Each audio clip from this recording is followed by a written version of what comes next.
अस्सलाम वालेकुम। आज का नाम है जुनैशा। जुनैशा के इंग्लिश में स्पेलिंग्स हैं ZUNAISHA जुनैशा। जिन्स है इसका लड़की, गर्ल। मज़हब है इसका इस्लाम। रिलीजन, तफसील है इसकी जुनैशा फ़ातिमा, जुनैशा अरकम।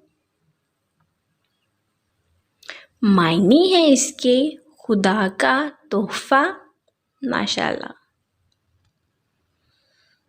हरूफ उर्दू इंग्लिश में इसके हरूफ हैं 8 हरूफ एक लफ्ज़, और उर्दू में इसके हरूफ हैं 5 हरूफ एक लफ्ज़।